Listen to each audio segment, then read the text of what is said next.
ટેક્સટાઇલમાં કામ કરું છું ને અડધો પગાર પેટ્રોલમાં ભરું છું. પણ પપ્પા ઇલેક્ટ્રિક બાઇક લઈ લ્યો ની. એ વજન ન ખમે. સો આ જ બધાને વાંધા જોઈ લ્યો.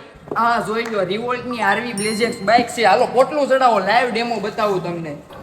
બધાયને એવો વેમ છે કે બેટરી વાળી ગાડી લ્યો એટલે વજન નો ખમીએ કે આમાં 250 કિલો આસપાસ તો વજન છે ને. લાઈવ ડેમો બતાડવાનો છું, દબાયા વગર ગાડી હાલશે ભાઈ. હાલો ભાઈ, રિવોલ્ટ બાઇક નો મજબૂતાઈનો ટેસ્ટ થઈ ગયો. મજબૂત અને બથ્થડ ગાડી આવે, 250 કિલો સુધીની લોડિંગ કેપેસિટી આવે. એક વખત ચાર્જ કરો એટલે 120 થી 130 કિલોમીટર ચાલે. મહિનાના પેટ્રોલના 5000 બચાવશે અને 5 વર્ષ અને 75000 કિલોમીટરની તો વોરંટી આવે. એમાં પણ ફ્લિપકાર્ટ નો સેલ રિવોલ્ટ માટે લાઈવ થઈ ગયો છે. તમે 14 જાન્યુઆરી પહેલા ફ્લિપકાર્ટ માંથી રિવોલ્ટ ની બાઇક બુક કરાવો છો તો 9000 સુધીના બેનિફિટ અને નો કોઈ ઈએમઆઈ ઉપર બાઇક મળી જશે. આરવી બ્લેઝેક્સ બાઇક આપણા બજેટમાં બધી સ્પેશિયાલિટીઝ પૂરી પાડે. Inbuilt GPS tracking system, removable battery, આગળ પાછળ બંને disc brake, chain drive, charger મૂકવા માટે સ્પેશિયલ જગ્યા, મજબૂત અને દમદાર બાઇક છે. બાકી રિવોલ્ટમાં સ્પોર્ટ મોડેલ પણ ઉપલબ્ધ છે. બાકી લાઈવ જોવા ફટાફટ મુલાકાત કરો ઉધના દરવાજા રિલાયન્સ મોલ પાસે આવેલા શોરૂમની.